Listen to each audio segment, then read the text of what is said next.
gave you this. PO2 is what? What's the PO2? It's 160 PCO2. Remember the 0.3? That's the human. Then I'm going to look at the alveoli here.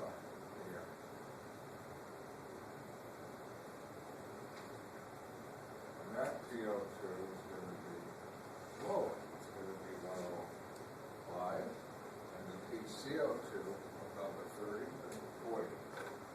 Oh, we just did that. Why is this 105? Because in the alveoli, a lot of the oxygen went where? Into the capillary, right? Remember, through the respiratory membrane. And why is the PCO2 high? Because CO2 left the capillaries and went into the alveolus. Everybody understanding me of that? Wake up, pay attention. Third one. Fourth one. Venous blood.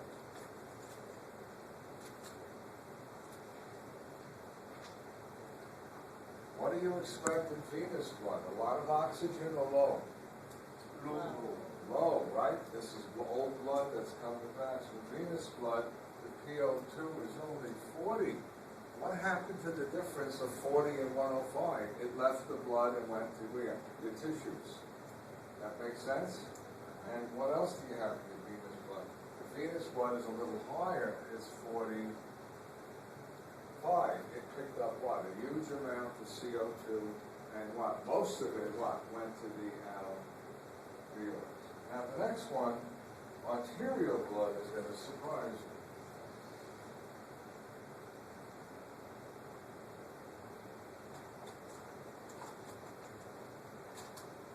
The PCO2 is 40. I'm going to do that one first.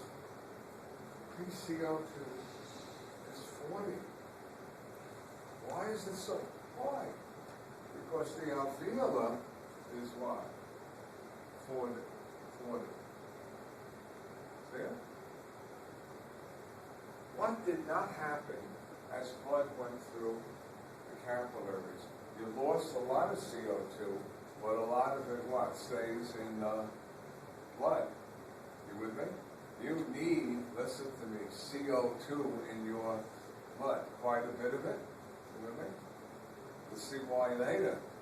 Because if you have too little CO2 in your blood, whoa, you're going to go into alkalosis. You know, your blood gets what? Too basic. You don't know why yet, but I'm going to show you that. The arterial blood, what do? It lost some. Venous blood had 45, and the arterial blood has 40. So you only lost what? 5 millimeters worth of CO2 as the blood went past the alveolus. Are you with me? You see the difference? The blood went through the capillary, came where? To the alveolus, where the PO2 was 40. The venous blood was what? 45. Some of the what? CO2 left. And the arterial blood still has a PCO2 of what? 40. Not 45, but what? 40. So did you lose CO2? Yeah, but not as much as you thought. What about oxygen? That's going to be 105. One nice picture. I'll show you the rule. Here's the alveolus. Here's the capillary. Here comes the blood. The blood, when it's coming in from venous, it has a PO2 of 40. By the time it leaves, it has a PO2 of 105. What's the PO2 in here? It's 105. So what happened? It went into equilibrium. As the blood went by, what happened? Oxygen what? Entered the blood until what? The arterial blood and the alveolar were both 105. Now you got nice fresh blood. Okay? You with me? And then the last one is real easy.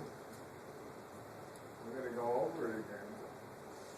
This is the cells, or you could say interstitial fluid. What's the PO2 in the cells? Oh man, it is low. It is really low. It's less than 40. Really low. How low?